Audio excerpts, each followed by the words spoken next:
Montre le chevauchement de différents champs de recherche qui touchent aux problématiques de la gestion de la SST, de l'incapacité et de la gestion de l'incapacité dans les PME. Donc on voit qu'il y a comme trois domaines de recherche. Il y a un domaine de recherche qui concerne les PME, puis on a dernièrement, dans les 30 dernières années, on commence à s'intéresser beaucoup à cette problématique. Il y a aussi un champ de recherche qui est la gestion de la SST, puis il y a une intersection entre les deux avec des études en gestion de la SST qui sont plus concentrées en termes de prévention, en termes d'identification des risques, qui s'intéressent plus à ce domaine. Donc on voit qu'il y a une intersection entre un intérêt contexte de PME, gestion de la SST, mais il y a aussi des études qui sont en gestion de la SST qui sont faites de manière générale, qui s'intéressent à des choses qui sont externes à la gestion de la PME, mais qui sont d'intérêt également, comme la qualité, d'intérêt pour les PME, comme la qualité totale, la productivité, toutes sortes d'autres choses à part la gestion de la SST. Il y a aussi le domaine de la gestion de l'incapacité, qui est un domaine de recherche en entier, où il y a beaucoup de recherche qui est faite, surtout dans les grandes entreprises, très peu dans les petites entreprises, très peu joint avec le domaine de la gestion de la SST, mais il y a quand même une intersection là aussi. Puis ici, parce que je disais la gestion de la SST, c'est très orienté vers la prévention de blessures, la prévention, les causes de blessures, aussi on s'intéresse aux effets de blessures en gestion de la SST. Par contre, en gestion de l'incapacité, surtout étudié, je vous le dis encore, dans les grandes entreprises, on s'est beaucoup intéressé à la finalité qui est un retour au travail, un retour et maintien durable en emploi. Donc c'est un peu la finalité de ça. Maintenant, le paradigme de la prévention des incapacités domine un peu la recherche dans le domaine de la gestion de l'incapacité. Donc ce modèle met en lumière le complexe, puis il le domine depuis son apparition. Il domine la recherche sur les interventions en réadaptation, mais aussi sur la recherche sur les pratiques des intervenants en milieu de travail. Donc, dans ce modèle, on voit que le travailleur se trouve au centre de toutes ses préoccupations. Puis on voit aussi qu'il y a comme une perspective sur le travailleur, qu'est-ce qui le caractérise de point de vue personnel au niveau physique, cognitif, affectif, relations sociales qu'il a lui-même, donc le travailleur avec son environnement individuel. On voit sur les côtés, on voit le système législatif d'assurance, puis le système de santé, donc deux systèmes qui vont interagir dans la réadaptation et le retour au travail du travailleur. Et on voit le système de l'entreprise qui est un système très important pour le processus, pour le retour au travail comme tel. Puis, on voit aussi qu'il y a chaque système a des niveaux différents d'action.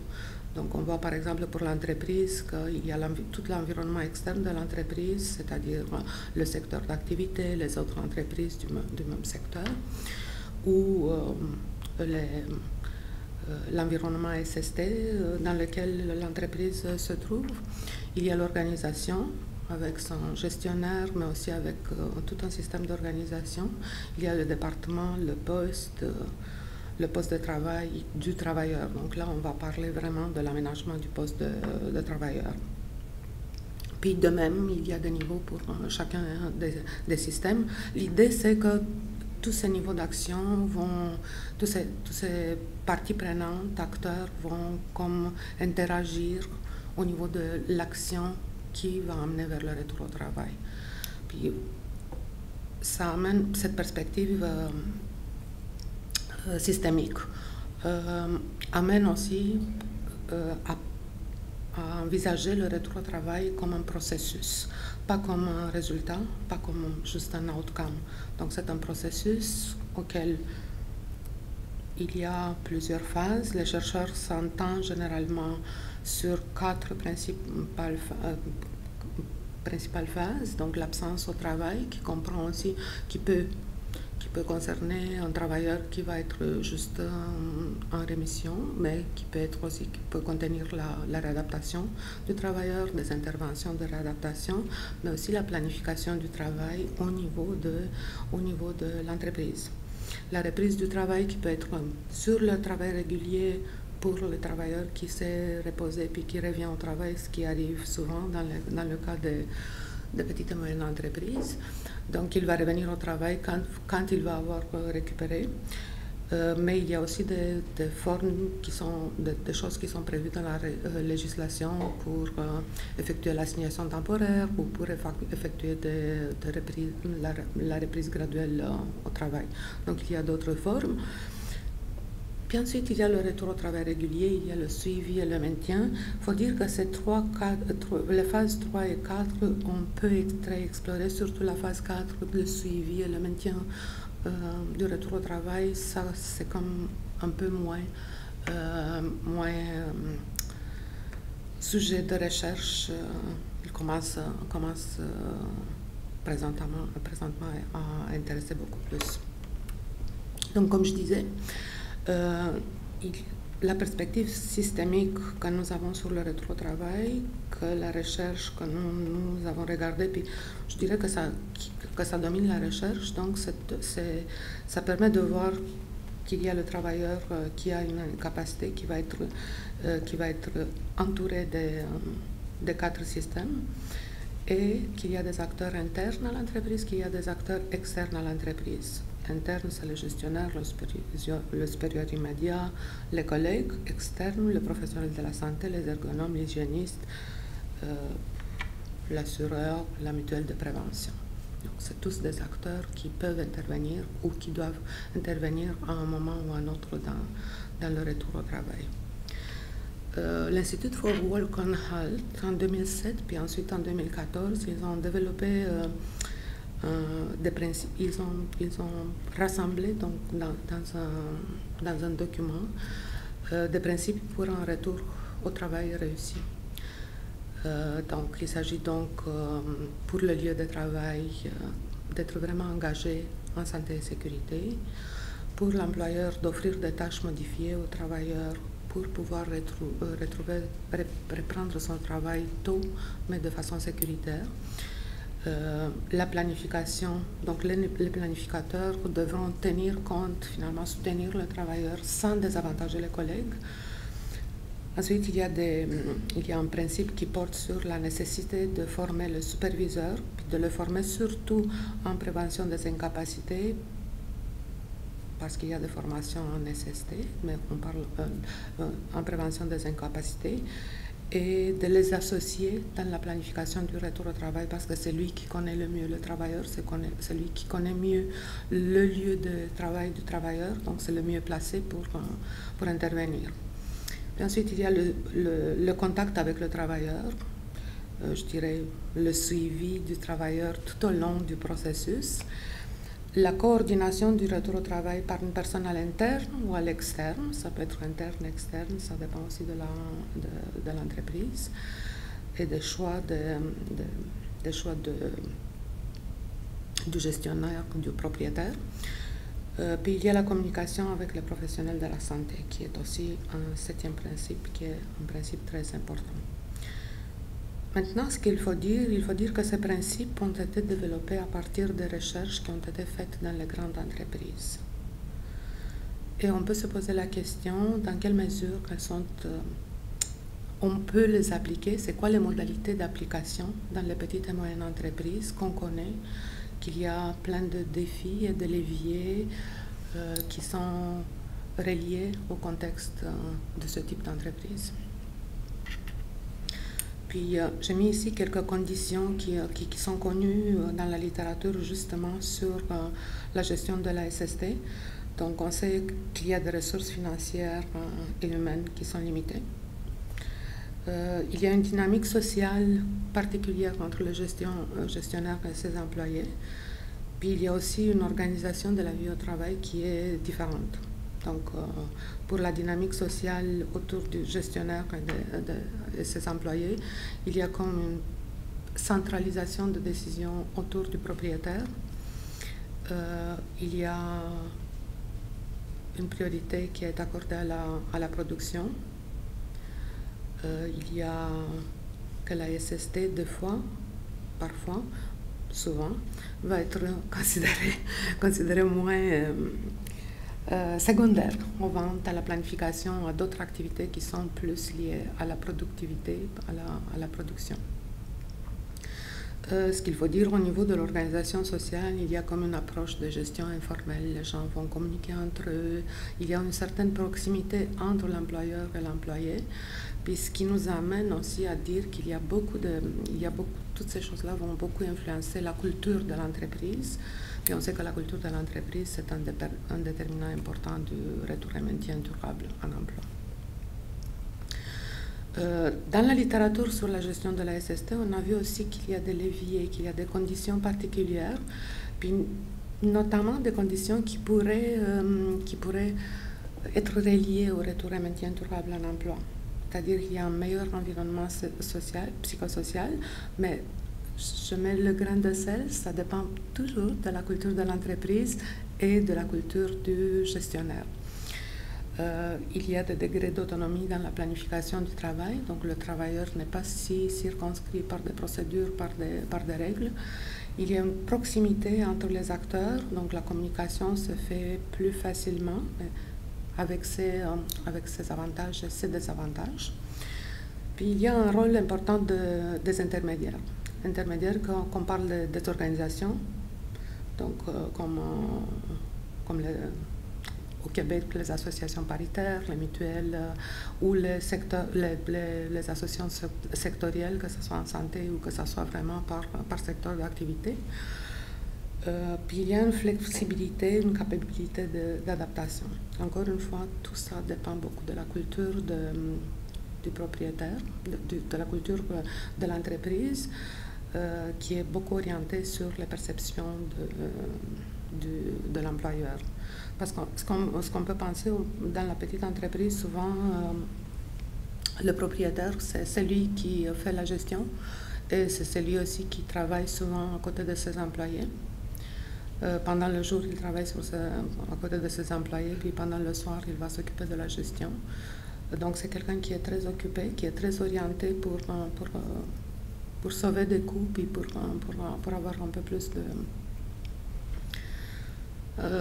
avoir plus de temps pour s'occuper de production. On peut aussi avoir des employeurs qui sont très proches des employés, qui sont très sensibles à leur perception puis à leur façon de vivre en entreprise, dans l'entreprise. Donc, je rappelle ici un peu, donc juste avant de rentrer dans les objectifs. Donc, l'idée, le cadre finalement de notre revue de littérature qu'on a fait, c'était de regarder dans la gestion de la SST, dans les PME, dans les études qui portent sur la gestion, de regarder s'il y a des données empiriques, parce qu'il n'y a pas de données, qui sont vraiment très stables. Je dirais qu'il y a c'est plus de données empiriques qui sont sur les stratégies et pour les stratégies des ressources, des structures, des activités, et de voir est-ce qu'elles sont compatibles avec la démarche de prévention de l'incapacité, avec la démarche de retour et maintien durable au travail. Est-ce que ces ressources, ces structures, activités sont applicables? Est-ce qu'elles sont transférables? Donc, c'est un peu les trois questions qu'on a essayé de répondre. Donc, on avait deux objectifs. Le premier, c'était d'identifier les principales stratégies de gestion de la SST dans la PME et de réfléchir sur leur compatibilité et leur potentiel de transférabilité à la gestion des incapacités et du retour maintien durable en emploi dans les PME. Deuxièmement, on voulait cibler les ressources, les structures, les activités qui sont mises en œuvre dans le cadre de ces stratégies et réfléchir sur leur potentiel d'application dans le contexte de la gestion des incapacités et du retour maintien durable en emploi au Québec. C'est une méthode en deux volets. Il y avait un premier volet de revue qui était une revue de portée effectuée sur les études à l'international de 2000 en 2022 sur la gestion de la SST dans les PME, notamment sur les différentes, avec une visée sur les stratégies efficaces SST. Donc il y avait comme un deuxième volet que je vais présenter par la suite, qui est une consultation. Donc, pour la revue de portée, il y avait plusieurs étapes que nous avons suivies. En fait, c'est le modèle de l'EVAC qui était revu, le modèle d'ERC qui était revu par l'EVAC plus tard. Donc, on était assisté par une bibliothécaire spécialisée pour faire notre recherche dans les bases de données scientifiques et non scientifiques. Puis les critères d'inclusion de nos articles, c'était que ça parle de la SST en milieu de travail, que ça parle de la PME, que ce soit dans un contexte global ou particulier, qu'il y a une ou plusieurs stratégies en lien avec la prévention ou la gestion des blessures ou des maladies professionnelles. Notre démarche d'analyse, c'était une démarche que nous avons développée et réalisée nous deux, donc de façon réflexive, itérative, collaborative. Puis nos analyses ont abouti à une synthèse des stratégies, ressources et activités. Puis cette synthèse a été présentée lors d'une consultation auprès d'un comité aviseur qui a été mis en place à l'IRSST, pas seulement pour cette étude, mais sur des études en réadaptation. Donc la composition du comité, c'était de 12 personnes qui étaient des représentants des syndicats, des représentants des employeurs, assureurs, associations sectorielles paritaires, des mutuelles de prévention. Puis on voulait les consulter justement sur nos résultats en lien avec la transférabilité de ce qu'on a trouvé en termes de stratégie, mais aussi en termes de ressources, structures, activités. Puis on a recueilli des commentaires par écrit, à l'oral, mais aussi par écrit. Il y a quelques-uns des membres du comité qui nous ont répondu par écrit, qui ont voulu détailler un peu plus les choses. Je laisse Romain continuer. Et on va rentrer un peu plus dans les résultats vraiment de la revue, de la portée, puis après, très rapidement, sur notre consultation auprès du comité, justement. Rapidement, sur la sélection de la littérature, il y avait comme 471 documents uniques qu'on a trouvés au début. Puis, en prenant tous nos critères et tout ça, on a fini avec 47 documents retenus, dont 34 qui étaient vraiment des articles scientifiques, puis 13 autres documents. Dans les autres documents, ça pouvait être des rapports, notamment d'organisation SST, par exemple, ou des chapitres de livres aussi qu'on avait mis. On a trouvé 23 stratégies, plus ou moins spécifiques, et qu'on a réussi à regrouper en fait en 4 grandes stratégies. La première, c'est la diffusion, dissémination et échange d'informations. La deuxième, c'est la transmission et l'acquisition de connaissances, de compétences et de savoir-faire. La troisième, numéro 2, bizarre, c'est l'utilisation d'une approche participative et collaborative. Et la dernière, l'adaptation aux caractéristiques et au contexte organisationnel. Je vais rentrer plus en détail en fait, dans ces 4 grandes stratégies-là après, juste pour savoir aussi que ces 4 grandes stratégies, elles s'articulent autour de 3 niveaux d'action. Le premier, c'est tout ce qu'on appelle organisation initiatrice, les initiateurs. Donc là, ça va être des organisations qui ont tout en partie une mission sur la SST. Donc ça peut être comme par exemple la CNESST ici, mais ça peut être aussi les gouvernements, parce que les gouvernements ont quand même une partie de leur mission qui va être sur la SST. Il va y avoir tout un pan aussi sur les intermédiaires. Donc les intermédiaires, ça peut être aussi bien tout ce qu'on va avoir comme des consultants en SST, qui vont être des intermédiaires SST, mais on va aussi avoir des intermédiaires qui vont à la base ne pas être spécifiques sur la SST. Puis après, on a vraiment le niveau d'action au sein de la PME réellement. Et la première stratégie, donc, c'est la diffusion, la dissémination et l'échange d'informations. Je vais rentrer un peu plus en détail dans ce schéma, dans cette illustration-là. Mais juste là, on voit bien que les trois niveaux d'action, de l'initiateur, l'intermédiaire, puis vraiment de la PME. Et donc, sur la diffusion de l'information, déjà, on a le premier niveau bien classique qui est comme des initiateurs qui diffusent une information jusqu'au PME.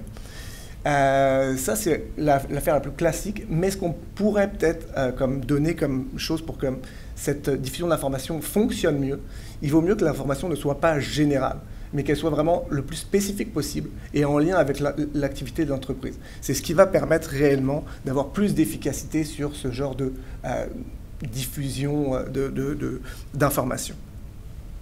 Après aussi, il y a la possibilité pour les PME d'aller directement chercher de l'information, donc ça va être ben basique sur les sites internet notamment, donc aller chercher de l'information auprès des initiateurs, mais cette information-là, il faut qu'elle soit facile d'accès, aussi qu'elle soit comme peu onéreuse, voire même gratuite. Et il y a un aspect aussi sur la confidentialité, notamment pour les propriétaires de PME. S'ils ont eu un accident dans leur PME, qu'ils ont besoin d'aller chercher des informations là-dessus, ben, de temps en temps, il y a une certaine retenue chez les propriétaires pour dire, ben ouais, mais si je vais aller chercher de l'information, est-ce que derrière, il ne va pas y avoir un contrôle, il ne va pas y avoir quelque chose qui va lever un flag sur le fait que j'ai été chercher de l'information sur des accidents. La deuxième partie de ça, c'est vraiment la dissémination de l'information, donc à travers différents intermédiaires. Cette façon-là de faire, c'est les initiateurs en fait qui vont donner de l'information aux intermédiaires pour qu'après ces intermédiaires-là aillent la transmettre directement vers les PME. Puis ça va permettre en fait de multiplier les sources d'information et donc de renforcer le message. Il y a aussi un intérêt là-dessus, c'est que les intermédiaires ont souvent plus de proximité directement avec les PME, donc le message part de moins loin et est plus facilement retenu par les PME. Les intermédiaires qui sont marqués là, ça peut vraiment être des intermédiaires SST, mais ça peut aussi être des intermédiaires qui n'ont pas de rapport à la base avec la SST. Notamment, il y a un exemple au Danemark où un organisme initiateur a fait de l'information SST à des comptables, en fait. Puis les comptables avaient déjà comme une relation de proximité avec les PME avec lesquelles elles travaillaient. Et donc après, elles allaient pouvoir diffuser cette information-là directement aux PME, les informations qu'elles avaient pu recueillir plus haut. Et donc ça pouvait bien fonctionner. Puis... ça, c'est ce que je dis. Et puis après, une fois que les intermédiaires ont été identifiés, il y a aussi la possibilité pour les PME d'aller chercher de l'information, donc directement vers les intermédiaires, une fois qu'ils ont été identifiés comme des sources d'information pour la SST. Et puis ça, c'est pareil, c'est bien parce que les intermédiaires sont plus proches d'eux, puis il y a aussi, ils vont savoir vers qui se tourner plus facilement que d'aller vraiment dans des grands organismes initiateurs. Et une fois que l'information est rentrée dans les PME, il y a la possibilité justement de faire la diffusion à l'intérieur de la PME, mais aussi un échange d'informations entre les différentes PME. Mais là, par contre, sur ce qu'on voit dans la littérature, c'est beaucoup des échanges informels. Donc là, ce qu'il faut faire attention, c'est les leaders d'opinion. Donc, qui va avoir l'information, puisque la personne qui a peut-être plus d'impact dans sa communauté, qui a peut-être une voix qui va peut-être plus porter, ça va être elle qu'il va falloir cibler en priorité, parce que c'est elle qui va pouvoir peut-être plus facilement diffuser l'information aux autres PME avec qui elle est. La deuxième stratégie, c'est tout ce qui concerne la transmission, l'acquisition des connaissances, des compétences, des savoir-faire. Et puis là, le principe, c'est de dire qu'une fois qu'on a informé, qu'on a sensibilisé les personnes, les PME, à toute cette problématique de la gestion SST, mais il faut aussi leur donner les moyens de pouvoir faire des changements à l'intérieur de leur entreprise. Et pour ça, il faut les former. Et donc c'est ça, toute cette grande stratégie, c'est essentiellement basé sur des activités de formation. Et les points qui sont importants toujours avec les PME, c'est qu'il faut que ça coûte pas cher, il faut que ça soit rapide, il faut que ça soit adapté à leur emploi du temps. Et le premier niveau de formation, souvent ça va être des organismes initiateurs qui vont pouvoir aller former les gestionnaires de PME. Donc ça va pouvoir leur permettre de développer les compétences aux gestionnaires pour qu'ils aient les moyens d'améliorer la SST dans leur entreprise. Un petit exemple en Norvège, comme dans des garages, où justement c'était comme juste 4 activités de formation, 4 journées de formation réparties en 2 ans, vraiment sur des gestionnaires de garage, et qu'il y avait notamment comme un meilleur système de gestion SST après ces petites formations quand même, c'était 4 journées sur 2 ans. Puis en plus que l'environnement perçu par les travailleurs, il y avait une amélioration perçue de leurs conditions de travail par les travailleurs de cette entreprise. Donc ça pouvait vraiment être bénéfique.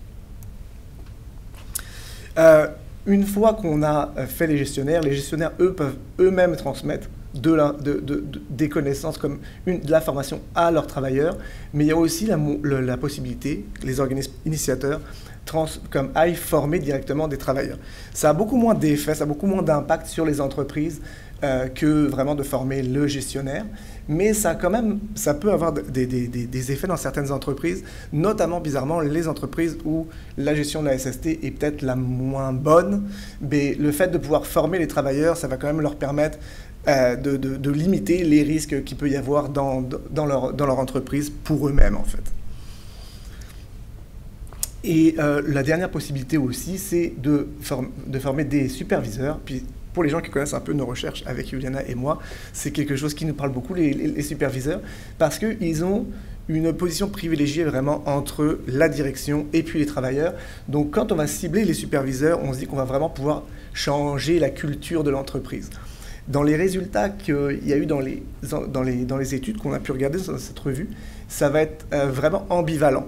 C'est-à-dire que s'il y a une bonne culture à la base de l'entreprise, comme aller former les superviseurs, c'est très très efficace. Si par contre, il n'y a pas forcément une bonne culture initiale dans l'entreprise, aller former les superviseurs, ça ne marche pas forcément, puisqu'il va y avoir de la méfiance, notamment entre les superviseurs et les travailleurs. Donc former juste les superviseurs, ça fait finalement former ni les gestionnaires, ni les travailleurs. Et dans le même principe que ce qu'on a pu voir avec vraiment la transmission d'informations, il y a aussi la possibilité de former des intermédiaires.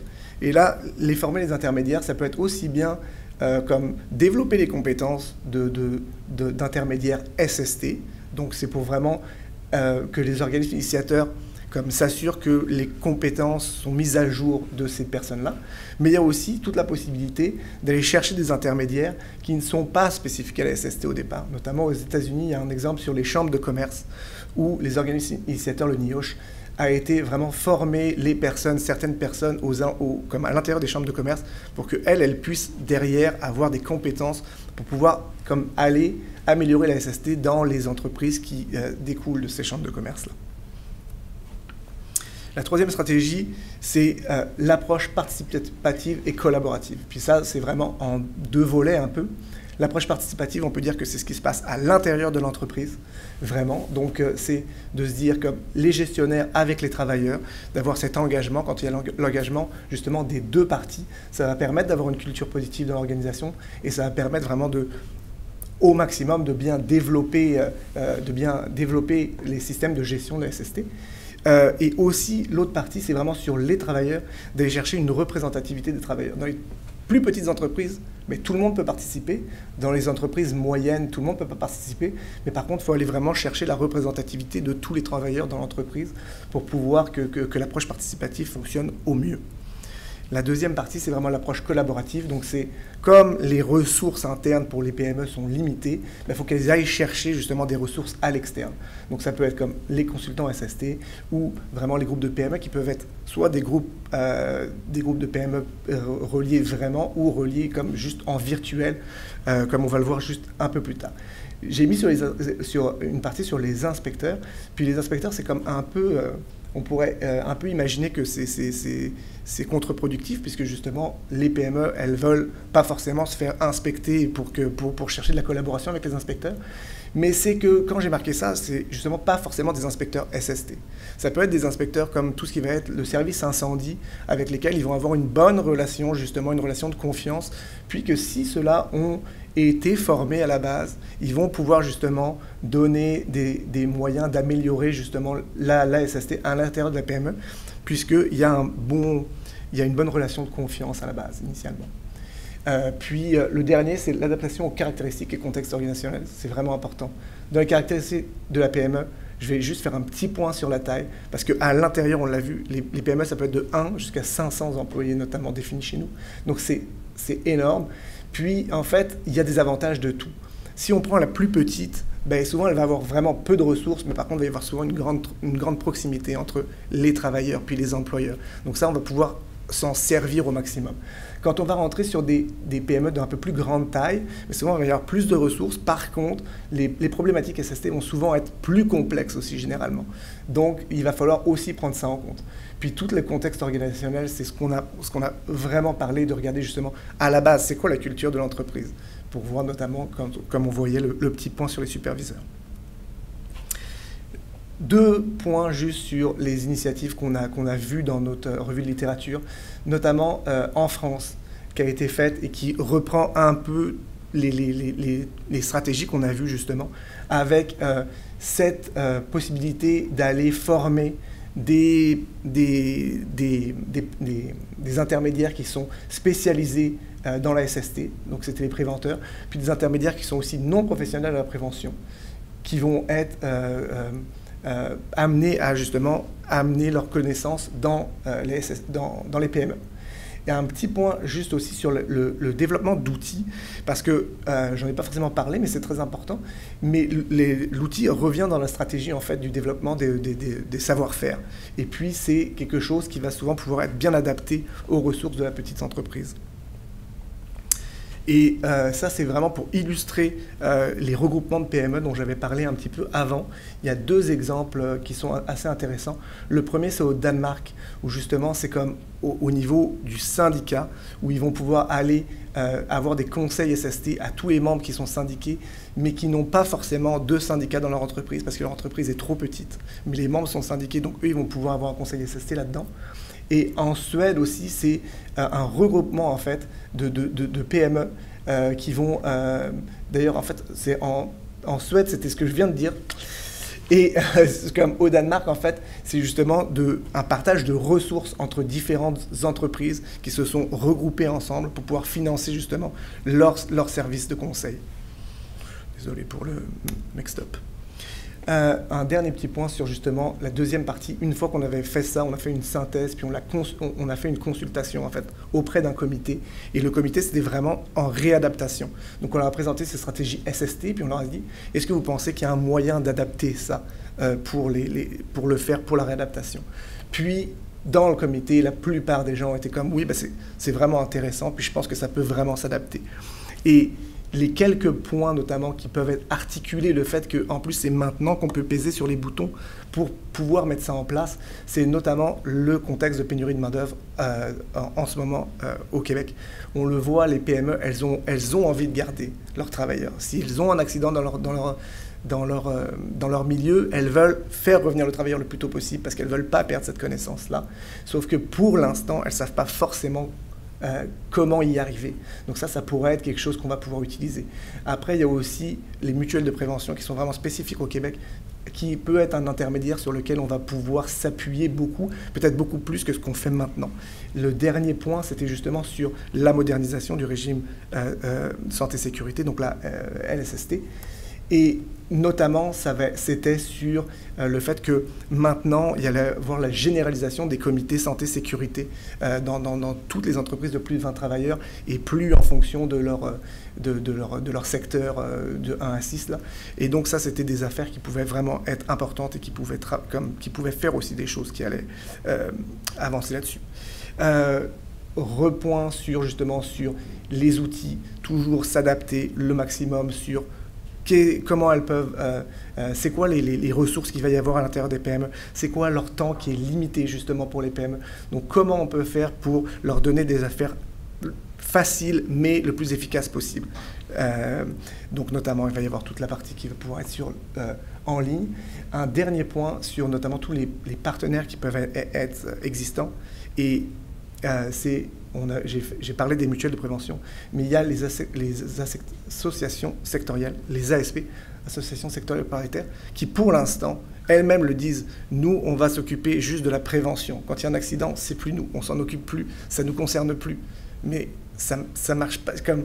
Je trouve que c'est se taper sur la tête de se dire, ok, vous c'est là, puis s'il y a eu un accident, c'est comme, ah ben trop tard, c'est tout bas, nous on peut plus regarder là-dessus. Alors que quand on voit justement multiplier les intermédiaires, c'est ça qui pourrait faire en sorte que l'ASST, le retour au travail, va s'améliorer justement au sein des PME. Donc il ne faudrait pas se priver d'un intermédiaire qui est déjà là, qui a déjà des réseaux, des structures qui sont là-dessus. La présentation que Romain a faite des résultats nous a amené à réfléchir plus sur la problématique de PME, puis la possibilité d'intégrer finalement, regarder la compatibilité entre les deux domaines, la gestion de l'incapacité puis la gestion de la SST. Ce qu'on pourrait dire, c'est on a vu qu'il y a des fondements communs entre la SST puis et la prévention et la gestion de l'incapacité. On a vu l'engagement des employeurs, il est important, la collaboration, la communication, la coordination, aussi la participation et l'implication des travailleurs sont des principes qui sont des principes en gestion de l'incapacité, mais on a pu voir que ça fait partie des principes qui sont à base de stratégies dans la SST. On a vu des modèles qui existent en gestion de la SST, qui sont plutôt des systèmes de gestion SST. On ne l'a pas présenté ici, c'est le modèle de Sinclair, mais auquel nous avons fait référence quand on parlait des initiateurs, des intermédiaires, puis de la PME. Donc c'est ce modèle. Puis les similarités qui existent avec le modèle de Patrick Loisel qui porte sur la gestion de l'incapacité, la vision systémique sur la gestion de l'incapacité et le retour et le maintien durable en emploi. Ce qu'on voit par contre, c'est qu'au niveau de la transférabilité, de l'applicabilité, il y a des choses qui restent encore à déterminer, à faire, à adapter, à voir de quelle façon on les applique. Donc, il s'agit plutôt d'une identification des intermédiaires qui peuvent être intéressants pour ce transfert. On a vu que les mutuelles de prévention étaient comme beaucoup soulevées le rôle des mutuelles de prévention était beaucoup soulevé par les gens en consultation, par les parties prenantes qui étaient présentes à la consultation. Donc, ce serait intéressant de regarder un peu plus ce rôle de mutuelle de prévention qu'actuellement les PME vont comme plus voir en termes d'appui financier, appui pour avoir des coûts moindres, comment ils pourraient être plus impliqués dans la prévention de l'incapacité et aussi dans le retour et maintien durable en emploi au niveau des outils, au niveau de...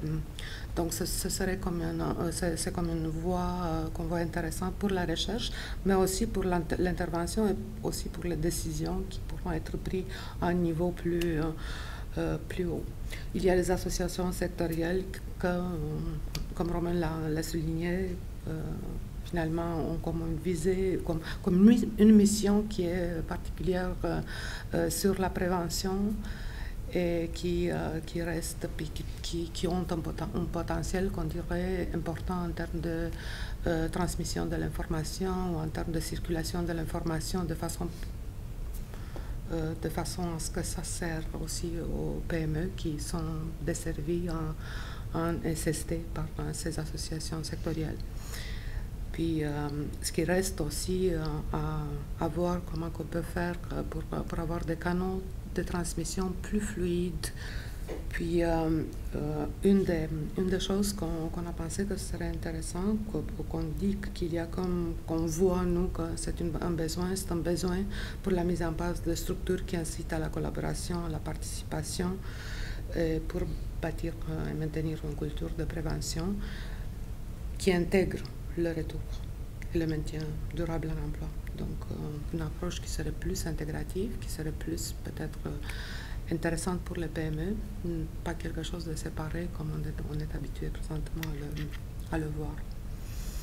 Donc, les stratégies identifiées pour l'amélioration de la gestion SST dans les PME semblent transférables à la gestion avec des besoins d'adaptation encore que j'ai nommés. Donc, l'établissement des canaux de transmission, pour que l'information circule de manière fluide, l'information sur l'action potentielle, et aussi l'identification et révision des rôles des intermédiaires pour leur permettre d'appuyer davantage les PME dans les établissements pour adopter de bonnes pratiques de retour et maintien durable en emploi. Puis une chose, un apport de notre étude, on considère que ça amène quelque chose à la réflexion conceptuelle, mais aussi méthodologique pour des études futures qui vont être sur des approches de gestion intégrée. Je voulais vous parler parce que ce projet, ça a été en quelque sorte le point de départ d'un autre projet de recherche qui est en cours de finalisation, qui porte sur les PME. Donc, on fait des focus group qui se concentrent plus sur le contexte au Québec. On fait des focus group avec des intervenants dans les PME. Puis, on fait aussi des entretiens.